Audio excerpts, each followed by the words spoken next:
Thank you. The title of my talk is really a sort of pastiche title. You know, they say, you're coming to this conference, what will you speak on?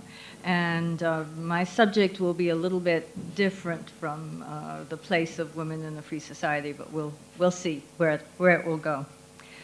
But I want to start by calling your attention to the fact that every country in the world has a history of male domination. And this has often been explained and excused as being only natural. For instance, our own Murray Rothbard, in the title essay of a book called Egalitarianism as a Revolt Against Nature, suggested the fact that historically cultures have been male-dominated may simply indicate that males are superior to females. Such a view, of course, overlooks the fact that the domination has been enforced by law, and it still is. Divorce laws, property laws, the franchise, legal restriction on occupations are traditionally skewed in favor of men. And this fact has caused a reaction which is generally called feminism. That is, a desire to change and eradicate this legally enforced domination. And the present women's movement in the United States was formed out of several strands in the 1960s. The New Left, the New Deal left, that is, people who believed that big government could solve all kinds of problems, which they learned from Franklin Delano Roosevelt and Roosevelt's followers, and the classical liberal strand.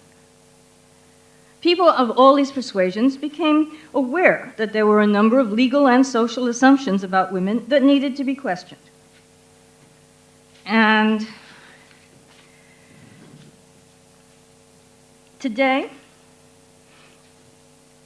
there is still feminism, but there is a backlash to it. And there are women who are both for the women's movement and who are against the women's movement. And now feminism themselves are arriving at a position where they are divided. There are feminists on the one hand wanting to censor pornography and to remove sexism from school books, and there are feminist organizations that support the First Amendment to the American Constitution, which says that Congress shall make no law restricting freedom of speech.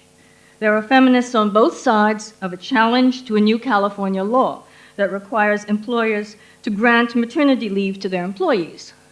Some feminists say, yes, this is very good for women. Other feminists say, no, it's not good for women to be treated specially and separately.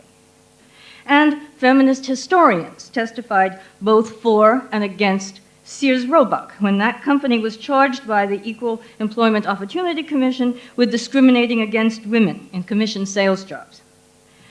So we find that a great deal has changed since the women's movement first surfaced in the 1960s. In the 1960s, for instance, when this movement began, the so-called nuclear family, consisting of a working husband and a wife staying at home with the children and dependent on him for her support, was the norm. And today, half of all marriages in the United States end in divorce, and only 7% of American families fit this nuclear pattern. Where once most American women were dependent on men for their support, now most women are expected to support themselves and can do so. In the 1960s, women began to realize that they were virtually excluded by law or custom from a number of occupations, and few women held political office. Today, although women still dominate the so-called feminine occupations like nursing and secretarial work, they also form a significant part of the professions of law, medicine, banking, and engineering, and they own 25% of all the small businesses in the United States. And more than 15,000 women now hold elective office. Whether or not the American women's movement is solely responsible for these changes, as a result of them, the American women's movement is no longer viewed with the same urgency on the part of feminists. Now, this experience that American women have had is not completely duplicated in other countries. European women, for instance, are not faced with such rapid fragmentation of the family as we are faced with in America. According to one source, the divorce rate in the United States is now double that in Sweden, that in Britain, that in Germany, triple that in France, and 20 times as high as in Italy. But everywhere, all over the world, even in Muslim countries, who have perhaps the strongest ideological resistance to the modernization of the role of women, there is a move afoot for women to combine their age-old role of nurturing the family with access to education and productive work. As the productive work is relevant to an industrial society. If society is changing on its own, so to speak, is there a need for feminism in today's world? Is there a meaningful way in which feminism can define what woman's place should be in that world? What is woman's place in society? I hope that an audience of libertarians recognizes that this is a strange question. You may not even notice how strange a question it is until you reverse it. What is man's place in society? Man's place? Society is made up of human beings. How can human beings have a place in it? Indeed. But woman is not man. Women do not by themselves constitute human beings or people. Dorothy Sayers, who was one of the first women to earn a degree from Oxford, wrote an article in the 30s called The Human Not Quite Human, which calls attention to this discrepancy. She wrote, "Probably no man has ever troubled to imagine how strange his life would appear to himself if it were unrelentingly assessed in the terms of his maleness. If everything he wore, said, or did had to be justified by reference to female approval. If he were compelled to regard himself day in, day out, not as a member of society, but merely as a virile member of society. If the center of his dress consciousness were the codpiece, his education directed to making him a spirited lover and meek paterfamilias, his interests held to be natural only so far as they were sexual. If from school and lecture room, press and pulpit, he heard the persistent outpouring of a shrill and scolding voice, bidding him remember his biological function. His newspaper would assist him with a men's corner, telling him how he could attract the girls and retain his wife's affection. People would write books called History of the Male, or Psychology of the Male, or Males of the Bible. And he would be regaled daily with headlines such as Gentleman Doctor's Discovery and Men Artists in the Academy. If he gave an interview to a reporter, he would find it recorded in such terms as these. Professor Bracht, although a distinguished botanist, is not in any way an unmanly man. He has, in fact, a wife and several children. When I swilled beer with him in his laboratory, he bawled his conclusions at me in a strong, gruff voice that implemented the promise of his swaggering mustache. All right. Let's go back a bit in history. Edmund Burke supported the American Revolution, but both ridiculed belief in the rights of men and assumed the inferiority of woman in his latest statement, Reflections on the Revolution in France, written in 1790. Burke said, "A woman is but an animal, and an animal not of the highest order." An answer appeared to Burke before the end of 1790, entitled A Vindication of the Rights of Men. It was written by an anonymous author who also took on Burke's views about women. And this anonymous author was herself a woman. Her name was Mary Wollstonecraft. In this book, her general definition of rights was as follows. The birthright of man is such a degree of liberty, civil and religious, as is compatible with the liberty of every other individual with whom he is united in a social compact, and the continued existence of that compact. Mary Wollstonecraft's Vindication of the Rights of Man is not well known today. It has been overshadowed by the book she then wrote in 1792, A Vindication of the Rights of Women.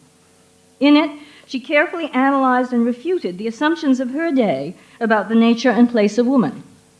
She took particular pains to refute the argument reflecting the subjection in which the sex has ever been held. That's Murray Rothbard's argument. As she put it, pointing out that men, too, have submitted to tyranny.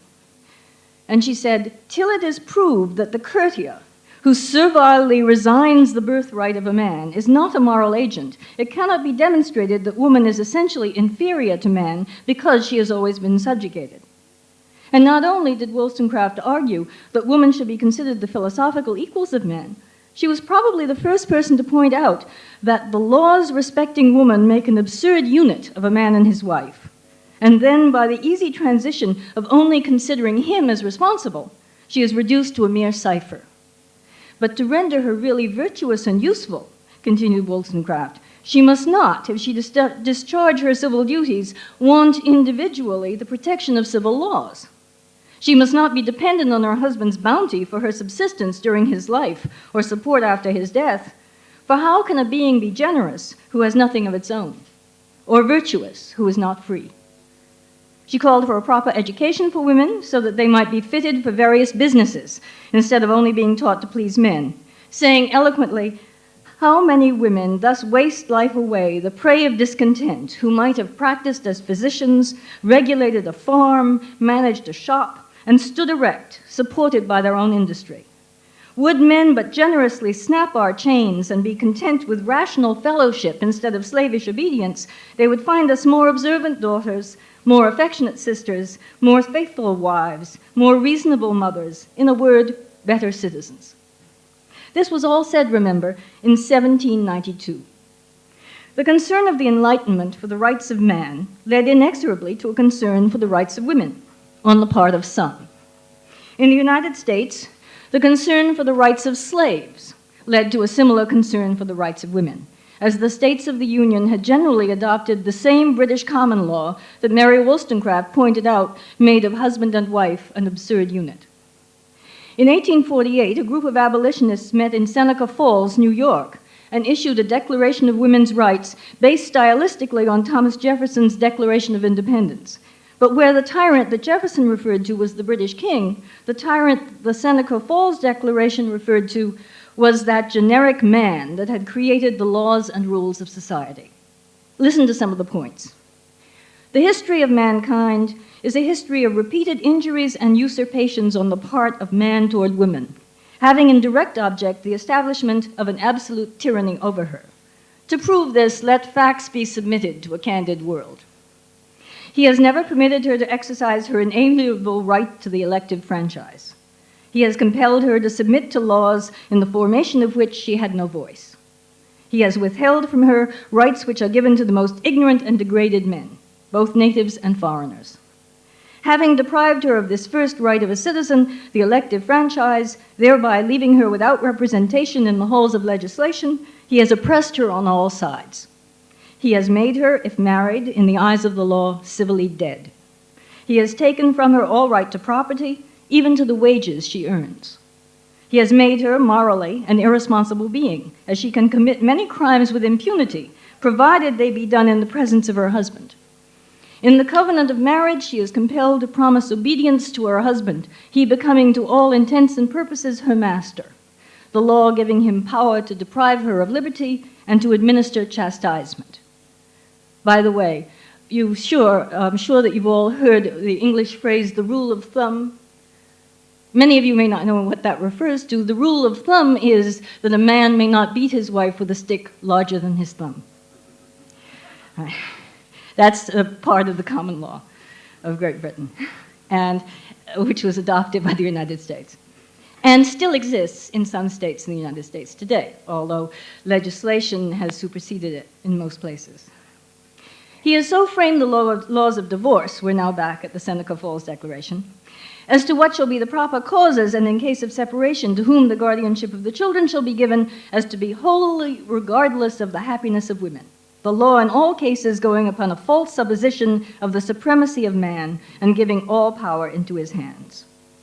After depriving her of all rights as a married woman, if single and the owner of property, he has taxed her to support a government which recognizes her only when her property can be made profitable to it.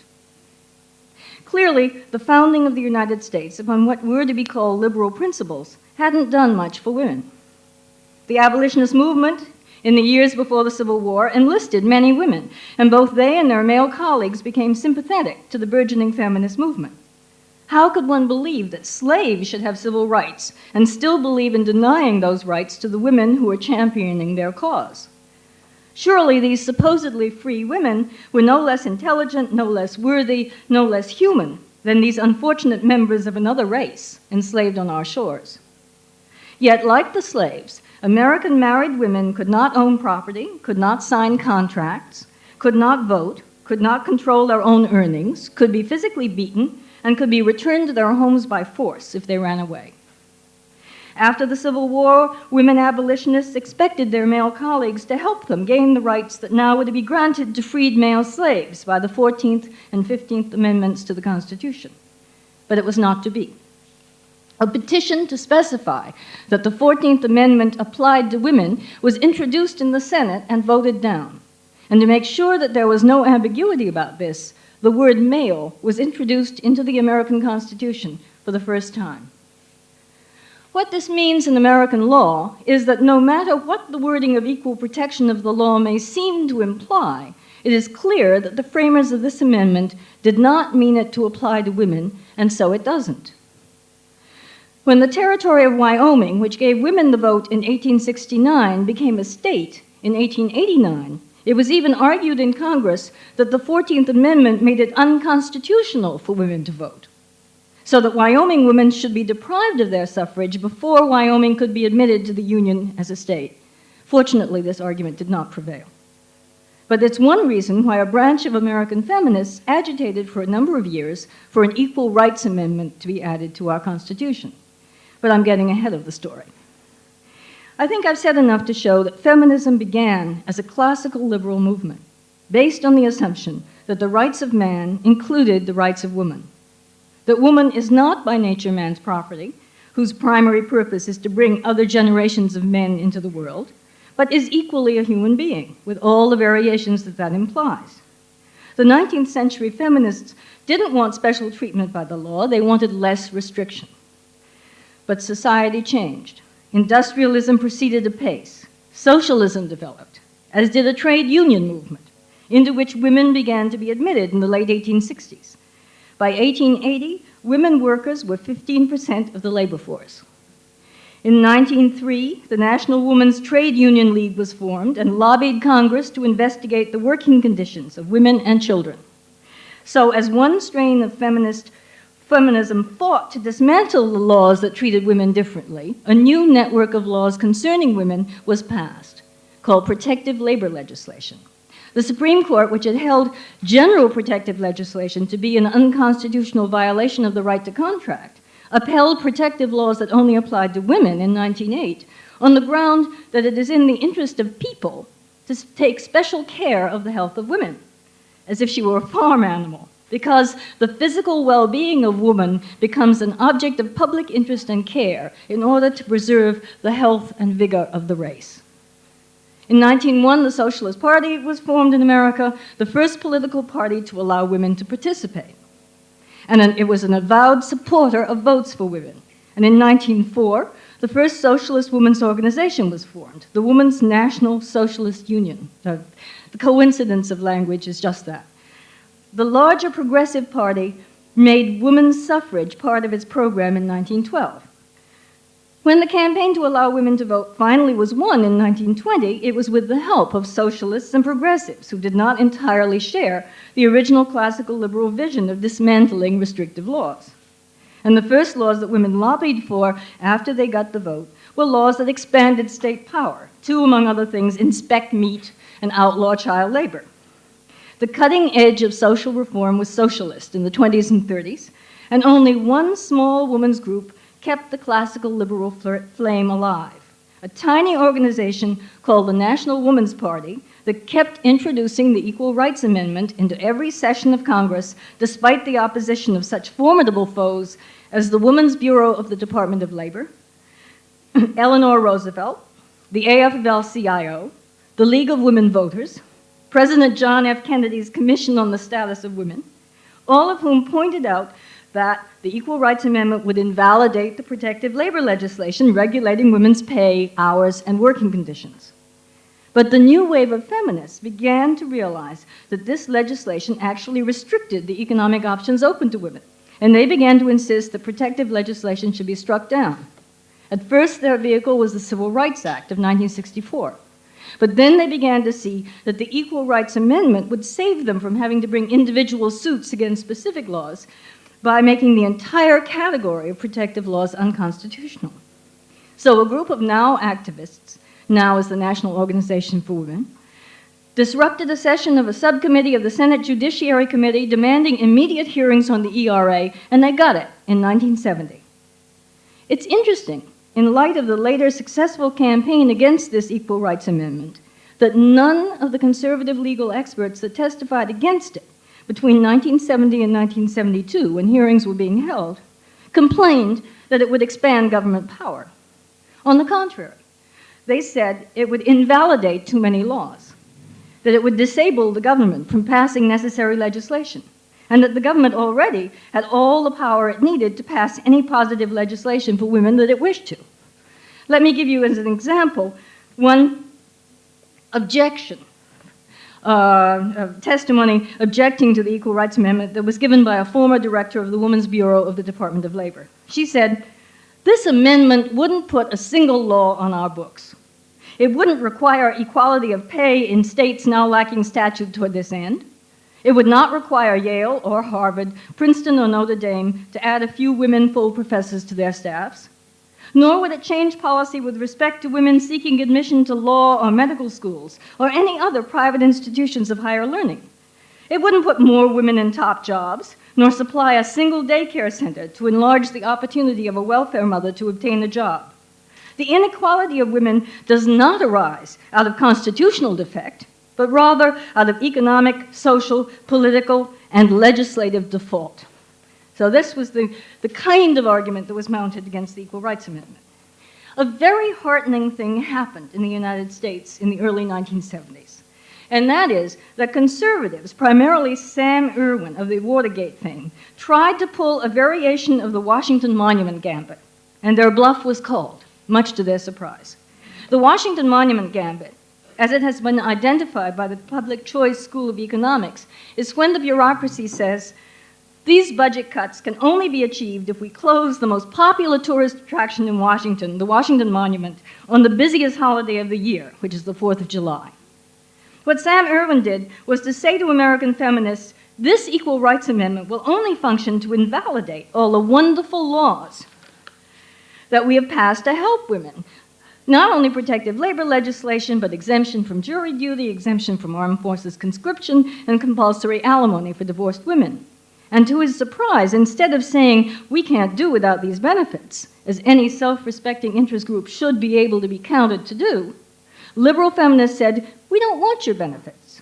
We just want equality before the law." And they quoted the 19th century abolitionist Angelina Grimke, who said, "I ask no favors for my sex. All I ask of our brethren is that they will take their feet from off our necks and permit us to stand upright." It didn't last. Over the years, the supporters of the ERA forgot that they had originally agreed that the amendment would have no impact on private discrimination or private employment, but would only affect governments, and started predicting that it would lessen the pay gap between men and women and would wipe out any and all existing inequalities between men and women. Because no one in the feminist movement did the intellectual homework to distinguish between equality before the law, meaning the law treats all people equally, and equality in fact, meaning the law treats people in different positions differently in order to make them equal. What we might call the classical liberal and socialist strains in the women's movement continued to maintain an uneasy coexistence, using the same word, equality, in contradictory ways, and forming coalitions to invalidate laws or to expand them with equal abandon. This lack of identification of political principles has led to the present confused picture, with feminists on both sides of many issues, including censorship, how to deal with existing pay and job differentials between men and women, and maternity leave. 2 books that came out this year in the United States tell the good news and the bad news of American thinking about the woman question. One, Gender Justice, is a piece of establishment scholarship written by 2 men and a woman that meticulously makes the case that justice depends on freedom of choice. It was published by the University of Chicago Press, widely reviewed in major media and hailed by the New York Times reviewer as literate, jargon-free, and even entertaining. It criticizes both those on the right, who want to change the present state of things because women are not fulfilling their natural function, which is to stay home, and those on the left, who want to change the present state of things because women are acting in accordance with their conditioning, instead of creating an ideal society, saying that both schools are equally opposed to freedom of individual choice. This book is a welcome addition to the literature of liberty that is increasingly being produced by American academia. The book that tells the bad news of American thinking is one that is also gaining attention from the mainstream media. The author was a guest, for instance, on the prestigious television show Face the Nation on Mother's Day. It is called A Lesser Life, The Myth of Women's Liberation in America, and it is written by Sylvia Ann Hewlett, a former economics professor who is now vice president for economic studies at the United Nations Association. Her book criticizes the emphasis in the American women's movement on consciousness raising, expanding opportunities, and the Equal Rights Amendment as too individualistic, and suggests that women should become like any other special interest group and band together to get the legislation that European social feminists, she says, take for granted. Legislation provided for paid maternity leaves, child allowances, subsidized daycare, and free health services. She advises women to ally themselves with labor unions in order to achieve these goals, saying that the market can never adequately solve the problems of working mothers. The danger of this approach is that it seems so reasonable that it's being hailed by American conservatives as a breath of fresh air about feminism. After all, the book is written by a mother of 4 whose avowed aim is to make life easier for mothers and therefore help preserve the family. Dr. Hewlett explicitly supports Phyllis Schlafly's opposition to the ERA, pointing out that Schlafly, like Eleanor Roosevelt, realized that protective labor legislation was more in women's interest than equality before the law. Here, both conservatives and old-line democratic feminists like Betty Friedan agree, is an approach that may solve the American woman's dilemma by offering her concrete, non-ideological help. Already, maternity leave is the new rallying cry. At the United Nations World Conference in Nairobi last summer, according to Betty Friedan, American women delegates led by Maureen Reagan, President Reagan's daughter, were working for a consensus on parental leave, child care, and even equal pay for work of comparable value. In other words, the new wave of American feminism is borrowing a leaf from the European alliance between women as a special interest group and trade unions. Representative Patricia Schroeder, a Democrat from the state of Colorado, has been supporting a parental and medical leave bill this summer, which would require employers to give both birth and adoptive parents 18 weeks of unpaid parental leave. It would also authorize a commission to study the feasibility of requiring that this parental leave be paid by the employer. And the grande dame of American feminism, Betty Friedan, is fighting feminists in NOW and the American Civil Liberties Union who are challenging the California law that singles out pregnant women for special legal benefits, namely maternity leave. Friedan, an earlier supporter of equal rights before the law, has now decided that the fact that women are different from men justifies, as Time describes it, women-only benefits, like those routinely offered to working mothers in other industrialized countries. There's a strong push for feminists and labor to join in support of statist measures, not just daycare and child allowances, but comparable worth and affirmative action. These are being presented, as I said before, as non-ideological issues that can unite everyone. Feminism as a political philosophy has been fragmented and infiltrated, as was liberalism, by the idea that not only is the state the enemy of freedom if it is not restrained, but that powerful private interests must also be restrained. The result for both ideas is a contradictory mixture of individualism and collectivism. In the last analysis, only expediency tells us when to call on the individual to restrain the state and when to call on the state to restrain the individual. Is there a value in trying to rescue the word feminism? In my opinion, there is. just as there is a value in referring to the classical liberal tradition. The history of freedom should not be abandoned in our present struggle. And particularly today, when the pendulum of political action is swinging again towards special treatment for, or we would point out against, women, libertarian feminism may have important points to contribute to the dialogue. At least we have to try. Thank you.